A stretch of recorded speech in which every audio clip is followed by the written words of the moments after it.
Alors, dans cette vidéo, on va parler d'environnement. Bon, vous le savez, dans cette chaîne, je ne suis pas là pour faire des super montages. Donc, il n'y a rien de matérialiste, il n'y a rien de superficiel, juste une discussion entre toi et moi. Alors, l'environnement. Au niveau de l'environnement, je vais parler de mon expérience en tant qu'une personne. J'ai 23 ans seulement, mais je vais vous parler de mon expérience en tant que personne qui sort de un an de Tour de France en sac à dos chez les habitants. Donc on était nourris, logés, en échange de nous, on les aidait par exemple à faire des travaux manuels. On était nourris, logés et on a voulu faire ça pour bouger un petit peu en sac à dos, pour découvrir de nouvelles choses, de nouvelles expériences, une nouvelle façon de vie aussi, une nouvelle façon de vivre aussi, qui change un petit peu de l'appartement, de la ville, etc.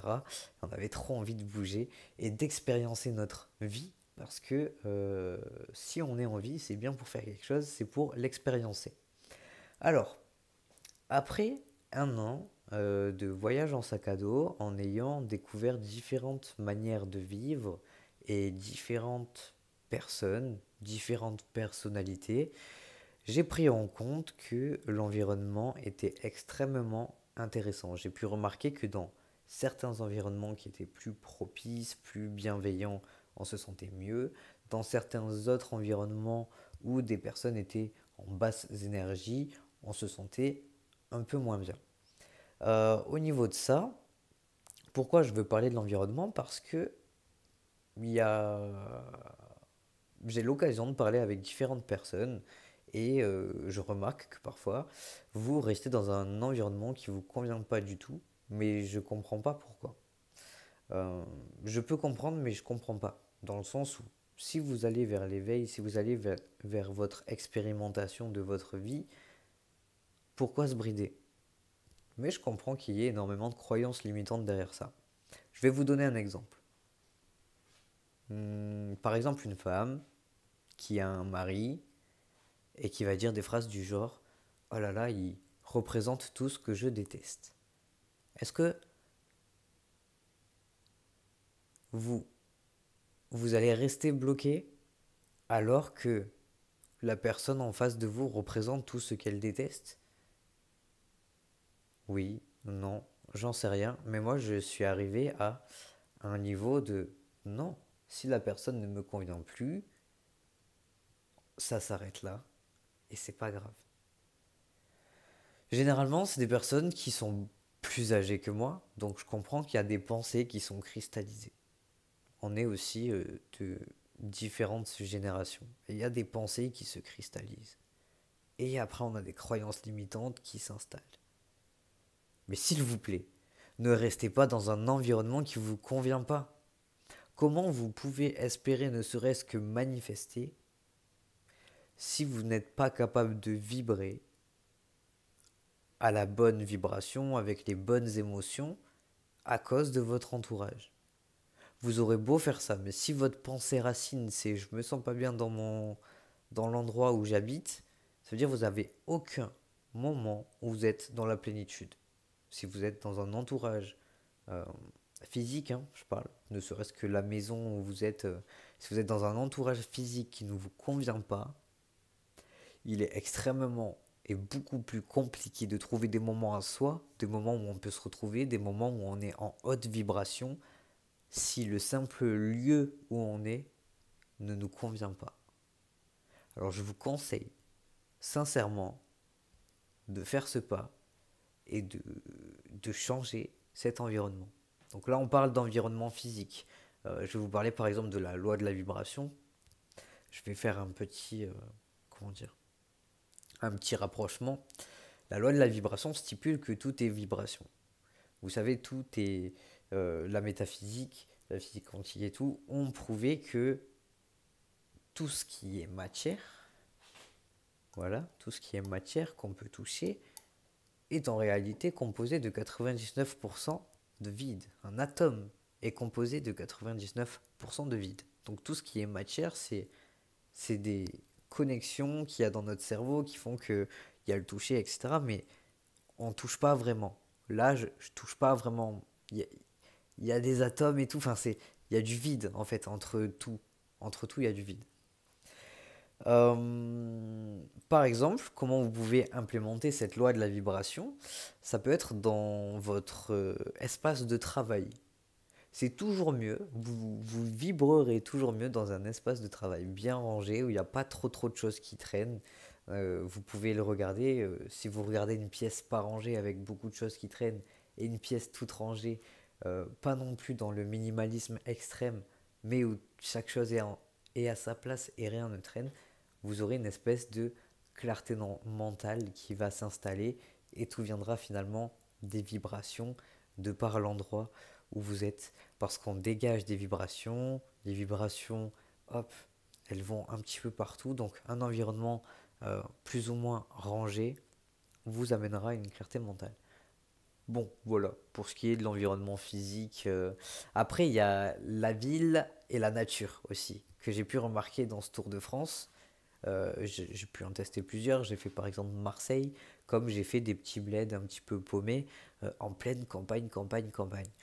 Euh, il y a une certaine reconnexion à la nature qui se fait et qui est nécessaire, ne serait-ce que marcher pieds nus par exemple dans l'herbe. Ça, c'est des choses que j'avais pas fait depuis très longtemps quand j'étais en ville et pas en campagne. Et maintenant, j'y pense dès que je suis dans un endroit avec de l'herbe, j'essaye d'enlever les chaussures, d'enlever les chaussettes, de me reconnecter un petit peu à la terre. Donc voilà, il y a ce truc ville, campagne. Je trouve qu'il faut avoir un certain équilibre entre les deux. Si on fait trop de campagne, moi j'ai tendance à avoir un peu moins de productivité parce que c'est très calme. Et si je fais que de la ville, je vais tendance à avoir besoin de tranquillité parce que c'est trop rapide. Donc faut trouver un équilibre et parfois pourquoi pas vivre en cycle, du coup si on se base sur la loi du rythme et vivre un petit peu en ville, vivre un petit peu en campagne ou partir en vacances. Quand on part en vacances, on va en campagne si on est en ville et inversement, si on est en ville, on va un petit peu en campagne quand on part. Si on est en campagne, on va un petit peu en ville quand on part en vacances. Essayez de trouver une sorte d'équilibre et d'essayer de vous faire des cycles. Donc voilà, et ensuite l'environnement du coup des personnes qui nous entourent, donc des autres vibrations, vu que toutes les vibrations, donc les vibrations des uns et des autres se mêlent, s'entrechoquent, s'entremêlent, on peut on peut choisir le verbe qu'on souhaite. J'ai remarqué ça aussi. On a été beaucoup hébergé chez des personnes, et il y a des personnes chez qui les vibrations étaient hautes, comme des personnes chez qui les vibrations étaient hyper basses et on a vu ce que ça pouvait, comment ça pouvait nous influer, nous influencer. Donc la loi de la vibration est qu'on peut attirer à soi tout. En fait, donc je donne souvent l'exemple de la radio. Si on vibre à une certaine fréquence, si on est à une certaine fréquence, hop, on a de quoi manifester la chose qui vibre à la même fréquence, etc. Euh, donc oui, c'est difficile de manifester pour ma part. Ma vérité n'est pas celle de tout le monde, mais c'est extrêmement compliqué de manifester dans un environnement où c'est pas propice à ça. Dans le sens où si vous êtes dans une famille euh, où votre couple ça va pas, ça vibre tout le temps dans le négatif, comment vous voulez monter votre niveau de conscience en parlant de l'échelle de Hawkins par exemple? Comment voulez-vous monter votre niveau vibratoire si votre moitié a un niveau vibratoire qui ne vous permet pas de vous élever aussi? D'ailleurs, on parlera des relations peut-être plus tard, mais pareil, faites très attention à vos relations, aux personnes aussi avec qui vous échangez vos énergies.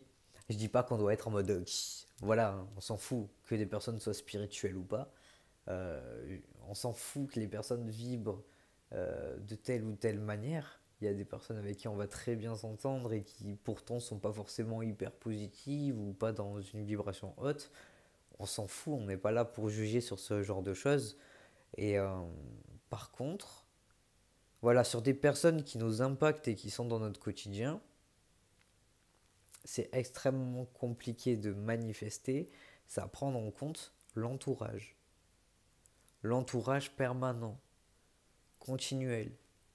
Euh, Parfois, il y a des entourages qui sont un peu moins en notre faveur dans tout ce qui est vibration, etc. Donc prenez le temps de vous préserver, de regarder dans quel entourage vous êtes, de faire un petit bilan de comment vous pouvez améliorer tout ce qui est environnement, parce que c'est une des choses les plus importantes dans votre évolution en tout point, hein, ne serait-ce que spirituel ou éveil ou même hors spirituel, ça peut être dans le business, dans votre travail, dans votre élévation. C'est extrêmement compliqué de s'élever dans un environnement où on se fait rabaisser, où il y a des choses négatives, où on est entouré de personnes qui pensent hyper négatif, où on est entouré de personnes qui vont venir nous inculquer leurs croyances limitantes. Voilà, faut juste faire un petit peu attention ou savoir doser et trouver un équilibre. Mais mettez de l'intention sur votre environnement. Allez, ciao ciao.